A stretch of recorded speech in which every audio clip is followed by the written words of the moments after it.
Thank you so much for clicking on my video, and if you're returning, welcome back to my channel. Today, I want to talk about Forbes weighing in on Spare with their recap. So, let's get into it.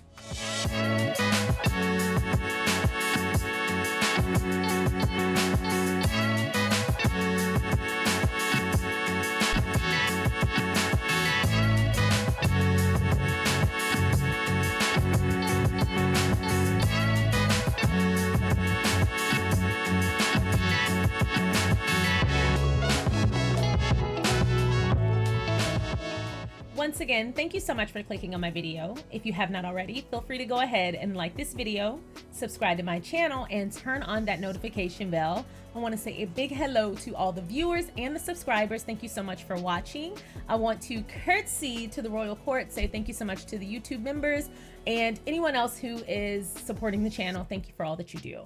I do want to start off this week with a special highlight to the kings and the queens who support the channel. And who are they, you might ask? You know about the friend circle, you know about the Patreon members, and you know about the royal court, who I curtsy to all the time. But today I wanted to highlight the kings and queens before we get into it. The kings and queens are those of you who are YouTube members and Patreon members. Thank you so much for supporting the channel, but that I feel like this may be a bit dramatic, but it goes much further than just supporting the channel. It's actually supporting me, because you're supporting my YouTube channel and my Patreon, and you don't have to do that. Yes, the content is different over there and over here. The YouTube members get their own special videos, and then the Patreon members get their own special videos, and then they all have access to the general videos.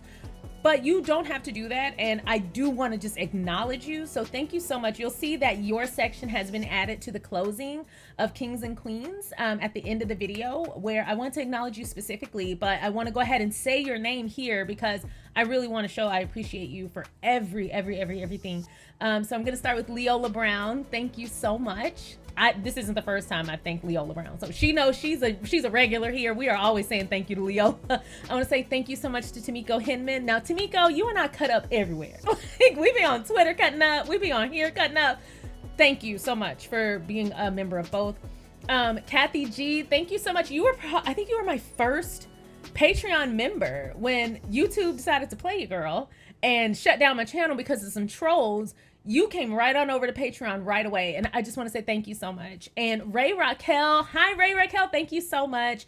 We cut up as well in the comment section. Every time I see your name pop up, I'm like, okay, we about to cut up. We having a good time. So I just wanted to say thank you so much to the kings and queens of the people who are members of both channels. So today, I want to talk about Forbes and their recap of Spare. Now, I read part of this article, but I like to try and give as genuine of a reaction as I can. So a lot of the times I will read the synopsis of an article, get an idea of where it's coming from, and then choose to use it on the channel. And then when I read it here, it's usually an authentic reaction because I haven't heard all of it before. So because I want this article to get as much traction as possible, you know how I roll. I'm not going to read the whole thing, but I am going to read a large chunk of it and the conclusion, and then I'm going to give you my thoughts at the end. So right now I'm going to go ahead and share my screen. So again, this is in Forbes on Forbes.com, and the title of this article is Spare by Prince Harry, the Duke of Sussex Review. And this was written by Girl Scientist, GRRL Scientist, and she's a senior contributor. You can also listen to the article, which I think is so cool and accessible. So I love that they do that. All right. She starts off with a quote, "Honest, insightful, and often vulnerable, Spare shares Prince Harry's personal journey from childhood to adulthood and fatherhood and married life." Quote, "The past is never dead. It's not even past." William Faulkner. That's a great quote to start with. All right, so she starts with, "I finished reading this book a couple of weeks ago when the public furor and panty twisting about it were at their zenith. But despite all the wildly inaccurate claims about what this book supposedly said, I think it reads like a deeply personal coming-of-age memoir." So she already started off correct. So we're in agreement thus far. "I found Spare by Prince Harry, the Duke of Sussex, and his ghostwriter J.R. Moehringer, Random House 2022, Amazon US, Amazon UK, to be sensible, carefully structured for the most part, and extremely readable. Unlike all the abuse spouted by his detractors, this book wasn't scandalous and it wasn't self-aggrandizing. Instead, it was a very down-to-earth, very absorbing memoir by and about a person who, through no fault of his own, is living an extraordinary life. In short, I enjoyed it and I read it in one long sitting. Same. The book is divided into 3 roughly equal-sized parts. Harry's childhood, the premature loss of his mother, Diana, and his educational years, particularly at Eton, his young adulthood career in the military, along with his ongoing search for love and his growing hostility towards the paparazzi, paps as he refers to them. And in the 3rd part, meeting Meghan, his deepening relationship with her, their changing relationship with his family, and his fatherhood. Prevailing themes throughout the book are trauma, betrayal, and loss, which many people can relate to. Harry presents a powerful and courageous look at the dynamics of an astonishingly dysfunctional family trapped in an emotional poverty they can't understand. A socially crippled family that uses the press as a weapon against its enemies and against the world and each other, by publicly or politically discrediting their rivals with falsehoods. In some ways, I viewed this book as a modernized retelling of, say, I, Claudius, which was about another highly dysfunctional royal family where individual family members secretly plot and ruthlessly maneuver to increase their own personal power, usually by murdering, by poisoning their relatives. Well, let's just be glad it didn't go that far. Now, murdering by poisoning specifically, it didn't go that far. Contradicting thoughts and opinions about participating in the demise of other members of the family. I didn't say it, just saying what is out there. Poisoning by paparazzi, but it's not all murdering drama. As he tells his story, Prince Harry also considers the central issues in his own personal life core issues that all thinking people recognize and reflect upon at some point in their own lives. The book is, by turns, emotional and raw and funny and perceptive. For example, I found it to be particularly poignant that Harry was only too well aware of his primary purpose and duties as the spare, even when he was still a very young child. He writes, quote, "The heir and the spare, there was no judgment about it, but also no ambiguity. I was the shadow, the support, the plan B. I was brought into the world in case something happened to Willie. I was summoned to provide backup, distraction, diversion, and if necessary, a spare part."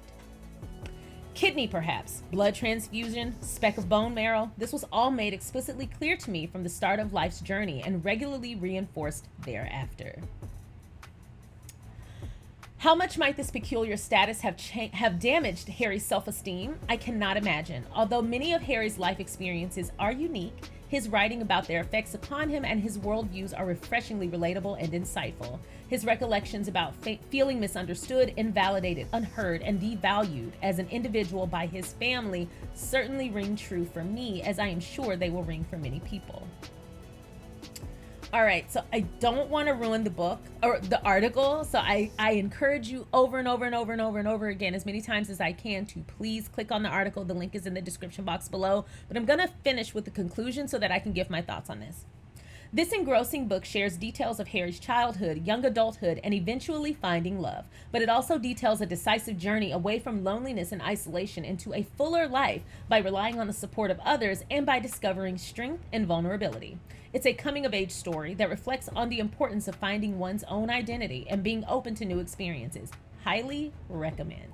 Okay, so I wanted to share that because I thought it was a very refreshing take on Spare, and I love that Forbes decided to get in on the conversation, but they did so meticulously. They did not just join in, as she said, in the furor when everyone was going crazy and losing their minds. I remember I described the documentary as explosive because of how successful it was, and it just kind of exploded on the scene, and it just broke records, and it was just everywhere. It was all over billboards, and someone like jumped down my throat with, "It's not explosive, it's a love story." And I'm just like, you guys have to open the top a little bit and let a little bit of that steam out, because you're imploding if you keep jumping down the throat of people who actually support them and look for reasons to be upset. That's not going to help. And it was explosive. It was a very well done documentary. It covered a lot of ground, and we'll talk a little bit about the documentary, but I want to get back to Forbes' review of Spare first.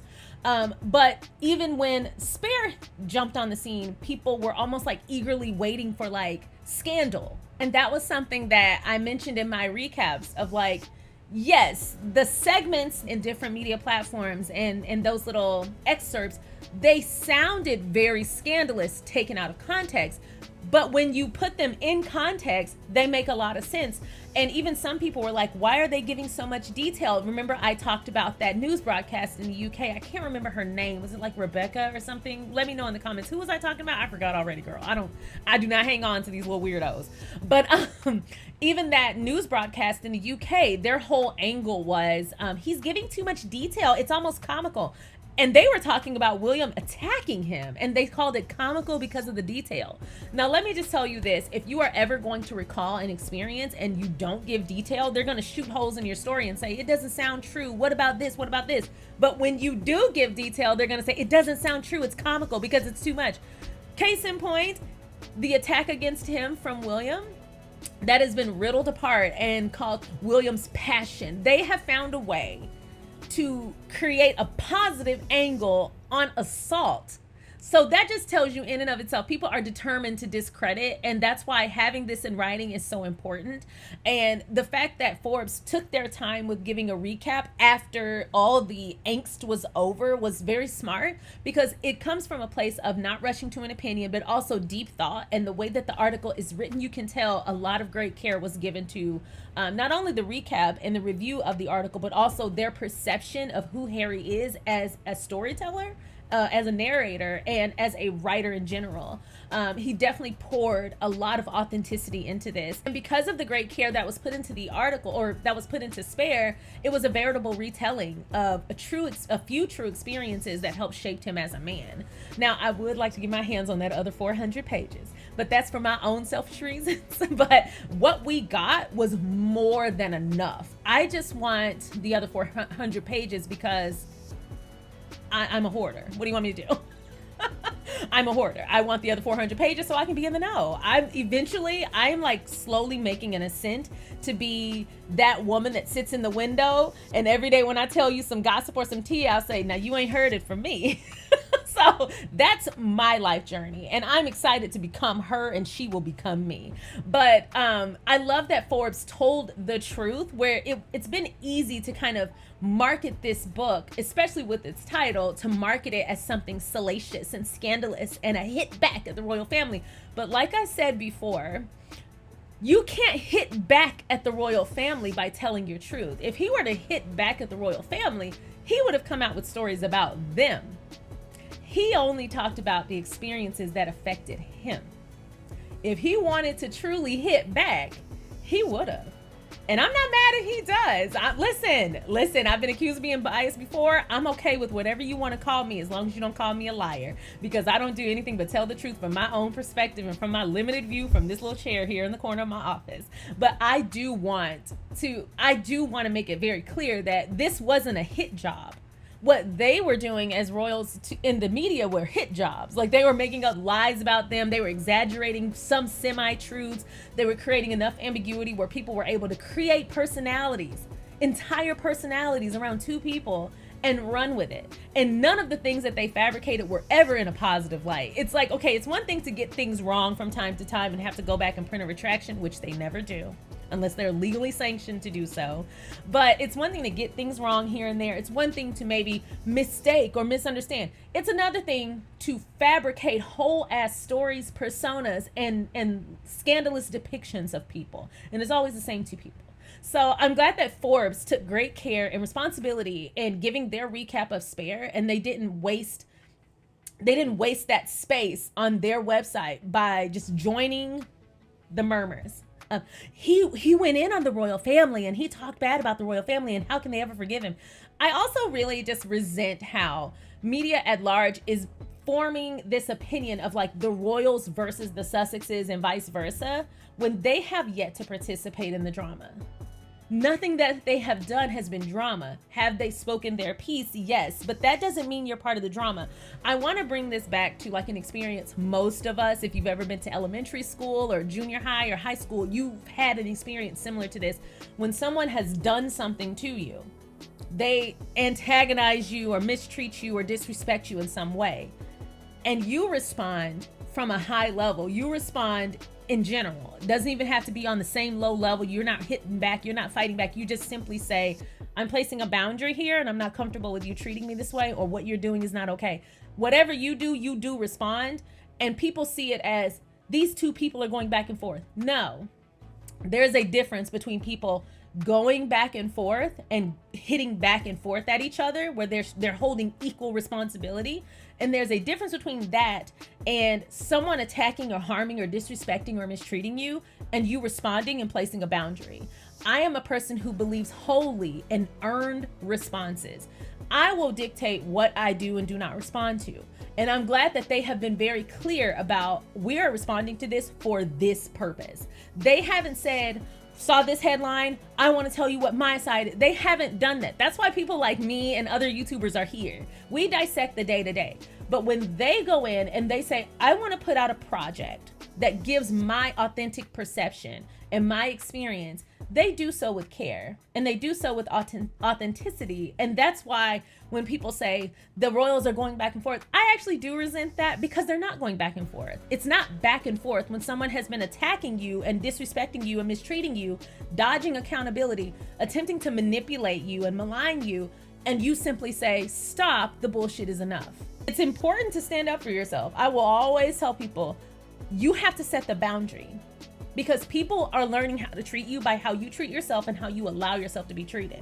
And a lot of people will come into your space to see how many times or to what extent they can push the envelope.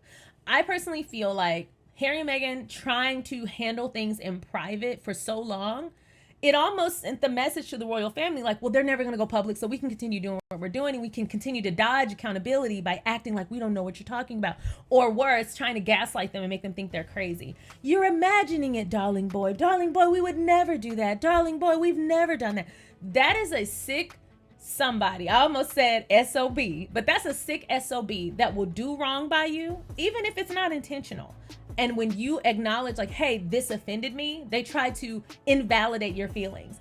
You don't get to tell people what makes them uncomfortable. You don't get to tell people what offends them. That's the weirdest thing to me. I have offended people. I have done things or said things that someone was like, hey, I really didn't appreciate when you said this. I felt like you were attacking me. And I had to come back and say, oh my goodness, I did not mean to do that. I apologize. I will never do that again. Can you tell me what would have been acceptable to you that would have not made you feel that way? I ask because I do want to know, because my goal is to never offend someone on purpose. My goal is to never hurt anyone. So when I have done that and they've told me, I didn't say, oh, get over it. Oh, you were so mad about something so small. Oh, get over it. Oh my God, you're being so sensitive. That is a dangerous person who'll do that. That's a manipulator, and that's a shady person. That is a snake in the grass. There's a difference. I say this all the time. There's a difference between good people who make mistakes and bad people who do bad things. Because sometimes bad people do good things too. I've had bad people who follow me and comment and interact with me on this channel, and I'm like, okay, they're pretty good people. And then I'll see them on other platforms, and they're saying some of the nastiest stuff, doing some of the nastiest stuff, liking really negative things about the Sussexes, but get in my comment section and they're pro-Sussex, and then they're over there liking some of the scandalous headlines and the articles and sharing some of the negative articles. Just saying. But my point is, there are people who do bad things by mistake. It happens. All of us are going to make mistakes. When someone tells you you've made a mistake, or hey, you crossed the boundary with me, if your intent wasn't to cross the boundary or to hurt them, then what's the harm in saying, I apologize, it'll never happen again? Instead, a hit dog will holler when they intended to offend you, but they expected you to lie down and roll over like the royals expected them to just deal with it and just take it. What do? You're being sensitive. Let it go. You're the problem. Oh, you're having a bad day for acknowledging that I disrespected you, and instead of apologizing, I'm now trying to make you feel like you're crazy. Something's wrong with you.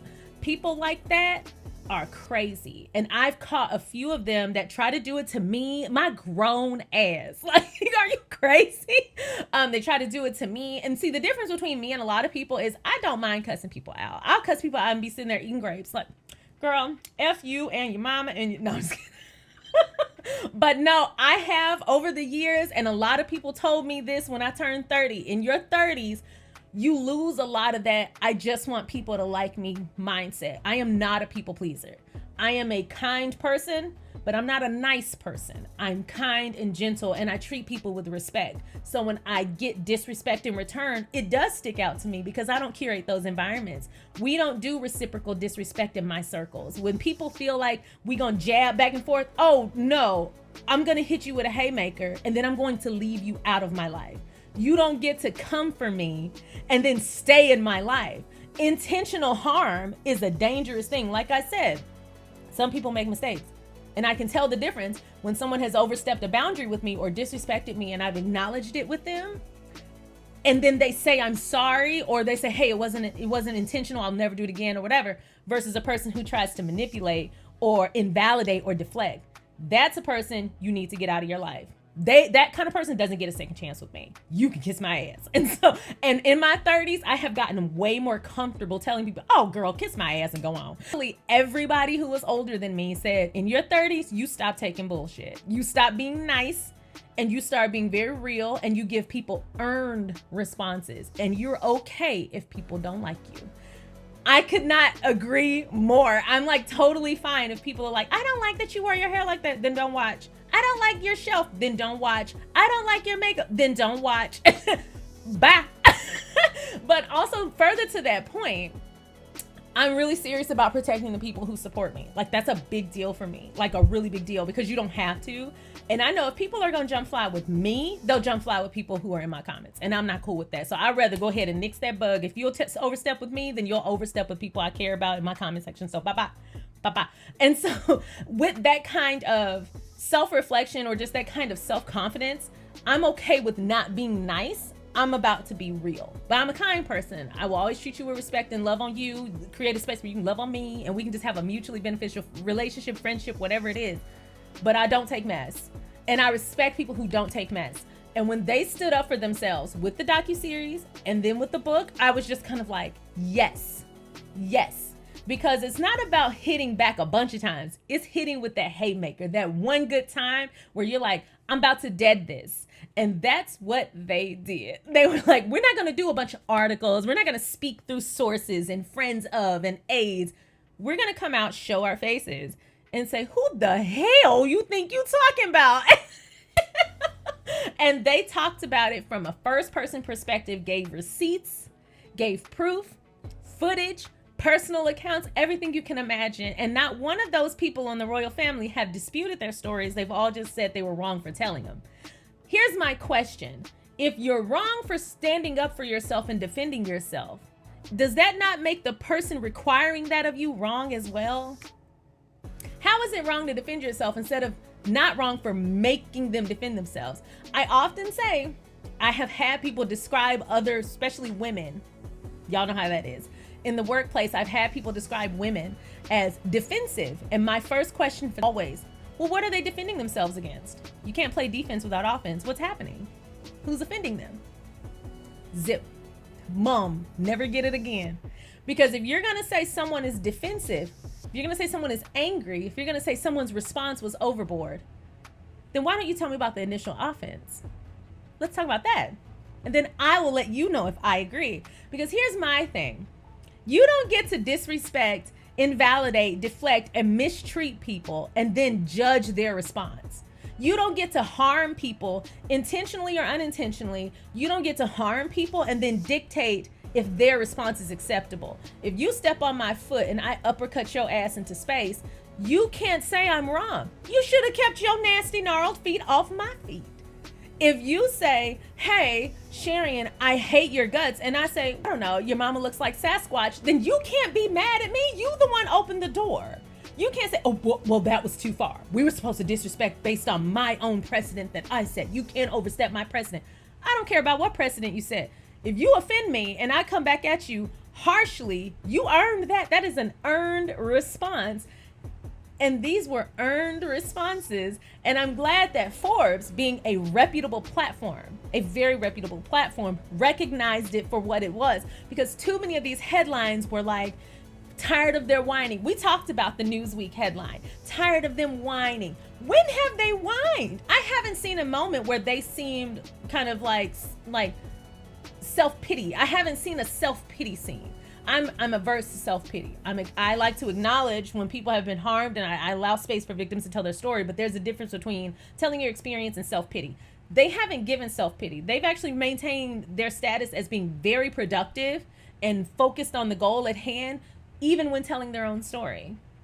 Especially with the documentary, because with the documentary, they actually gave a lot of historical context for the impact of the monarchy and the monarchy's misgivings and how that affects everybody at large. Even though there are different podcasts that are saying Harry only focuses on his story, he doesn't talk about the weight of the monarchy on the rest of the world. I would ask you, why is it his responsibility to talk about every little thing regarding the monarchy? If his job right now is to say, this is how I've been maligned, and this is how I've been misrepresented. This is how my wife has been maligned. This is how she's been misrepresented, and I want to put the truth out there. Why, instead of focusing on his truth, are you saying, well, we heard your truth, but why aren't you talking about how the monarchy affected this country and this experience and that experience? So if he hadn't said anything, that standard wouldn't have been there. Now that he has said something in defense of himself, now he has the weight of defending the entire world against his family. It's not enough for him to come out into the world and do good. It's not enough for them to actually put good into the world. If you don't know what good they put into the world, as some of you seem to be mistaken on, go look at archwell.com. You can see all of their amazing works for the past few years. Very few, and all of the big works they've done. So instead of saying you shouldn't tell your story unless you're going to tell the entire history of the monarchy and all the bad things the monarchy has done, you should just be glad that someone had the courage to speak on their behalf. Because too many people are silenced by big organizations and big institutions just like the monarchy. I can't tell you how many rich people have bodies in their wakes because too many people are afraid to speak up. His mother may or may not have been one of those people who spoke up and bore the brunt of speaking up and finally walking away. So why wouldn't we applaud him for speaking his side, as opposed to saying, now that you've done this huge, courageous thing in defending your wife and defending yourself and defending your family and exposing these truths to the world, something that we never would have really had access to had you not been so courageous, knowing what you're up against, instead of acknowledging that and saying, what a great job you're doing, they're saying, good that you did that, but my problem is you're speaking of them as a family. You need to speak of them as an institution and how they're harming the rest of the world. Damn, can we give him a minute? It's been a month. It's barely been a month since Barrett comes. How do we know that that's not even part of what's happening? How do we know that he isn't planning to talk about other areas of impact? But regardless if he doesn't, he already did. The documentary covered a lot of the monarchy and the press's impact on the world at large, and how misinformation and the monarchy's participation in misinformation is so detrimental. They've done that. It shocked me when I read, because I actually read this article on this video, and I'll tag the video below if you want to see it, where I talked about someone I actually respect a lot, a very respected person was kind of shit talking them. They said that they weren't intellectuals.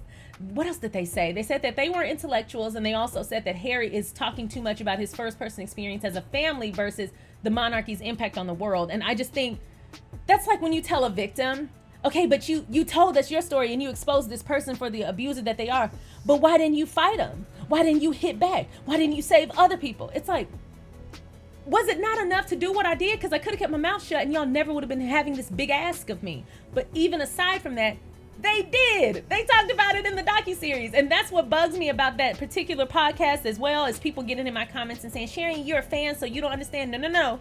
I do understand. I recapped all the content that they discussed.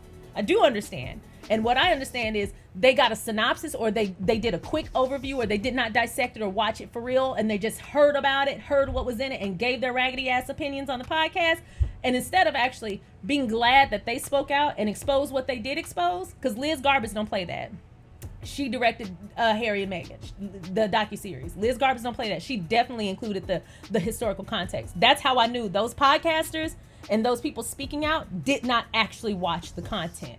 That's how I knew.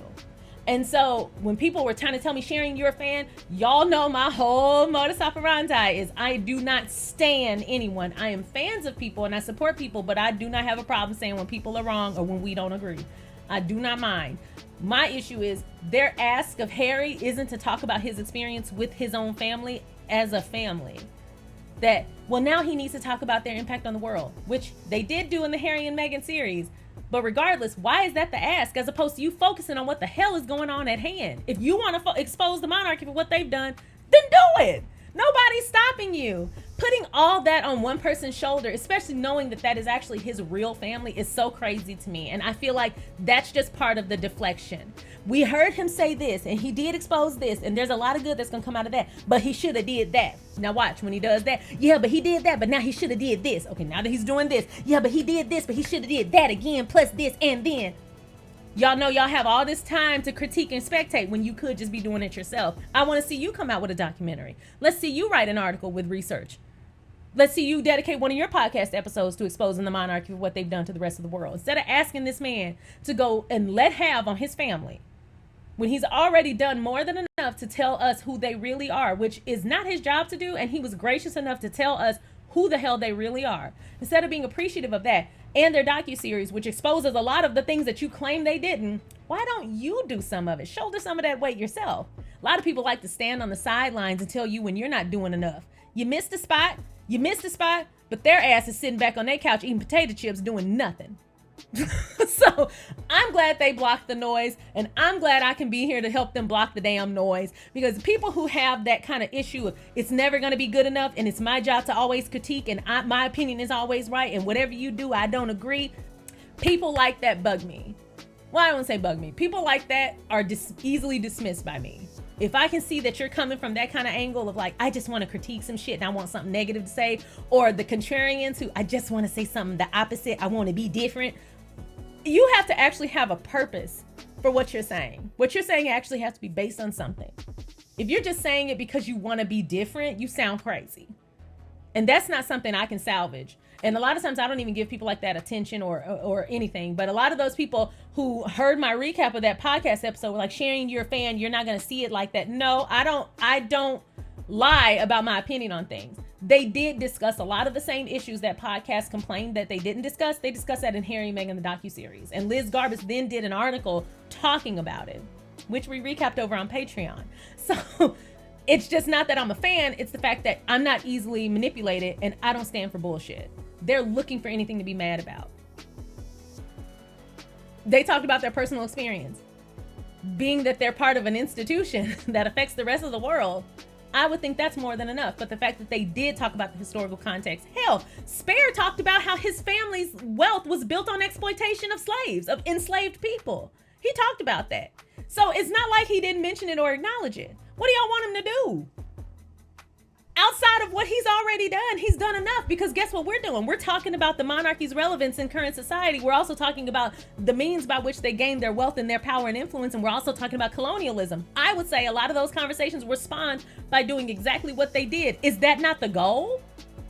Does that not put the power back into our hands as the people in order to dictate what's appropriate and give our true and honest opinion, and join organizations like Republic with the intent to expose the monarchy for what they are and gear the UK towards being a republic? You have the options to be as active as you want to be behind the causes that you believe in. Him telling his personal story only helps you do that, because it gives you the transparency and the authenticity you need to operate from a true and honest place. He can't validate or invalidate your feelings. He can only tell his experience. What you do with that is your business. So putting that weight on him or her is ridiculous to me. And no, me being a fan doesn't change that. Me being a fan just means I'm not easily manipulated when people are looking for reasons to be mad at them. And I'm gonna just tell you this. Aligning with the monarchy, a historically racist and anti-black and anti-people of color institution, is never gonna be the way, baby. Like, if you find that your argument is geared towards defending the monarchy, look at yourself. Look at yourself. And then I want you to consider, is this the platform that I should be looking to for entertainment? Because maybe not. Maybe not. And that's okay too. I'm really pleased with the Forbes recap of Spare. I thought it did a really great job of building the picture for those who may or may not have read it, but also recalling specific moments for those of us who did read it, bringing their opinion to the forefront. And honestly, I aligned greatly with their opinion. I thought they were dead on. I did not find Spare to be salacious. I found it to be an extremely heartfelt retelling of somebody's life. And I have a strong feeling that even if we don't get those initial 400 pages, I feel like in 10 to 15 years, we may get a follow-up, because there's so much going on now that I would love to hear his opinion about. I would have loved to get more in-depth knowledge of like their work with Archwell, the different causes that affected them. And if we get that in another format outside of a book, maybe another docu-series or whatever, that would be great. I mean, I would love a live to lead style docu-series for Archwell, like the different causes that they work with, the different people that they partner with, the different organizations they partner with, and the impact and the follow-up. And I would love that, because Live to Lead was excellent. I thought they did an excellent job. And for people saying that they're only talking about their own experience but not doing anything for anyone else, what the hell was Live to Lead? What the hell is Archwell? That is what I'm saying. People just share their opinion and don't actually look into it. They see a headline, they see a byline, and they're like, great, got my opinion, let's roll. No, because even in the midst of the docuseries and the book, in the middle of that, they published Live to Lead on Netflix. I didn't hear them say anything about that. How convenient, right? But I'm a fan, and I just am immediately discrediting anything negative. No, I'm a fan, and I also have my own mind, and I also know what I'm talking about, and I also don't allow myself to be easily manipulated by people who are looking for a reason to be mad. People just want to say something different, and that's fine. That's fine. Anywho, what are your thoughts on Forbes' recap of Spare? Did you feel like they hit the nail on the head? Did you feel like they maybe missed something? Let me know if you actually read the article and tell me what you thought of it. I thought they did a great job, my personal opinion. You don't have to agree with me, but that's my personal opinion. So I'm interested in hearing what you thought about the article and the recap of Spare. And it's funny because even a month later, Spare is still #1. You cannot deny its impact. If they're going to do it, they said they're going to do it. They don't just do a whole bunch of hitbacks. They do one solid punch, knock their asses out with the truth, and then they keep on pushing. They haven't said anything since Spare. Yeah, everybody else still talking. So anyway, thank you so much for watching. If you have not already, feel free to go ahead and like this video and subscribe to my channel. If you want to become a member, hit the join button or select the link in the description box below to see what we're doing over on Patreon. Thank you so much for watching, and I will see you next time. Bye.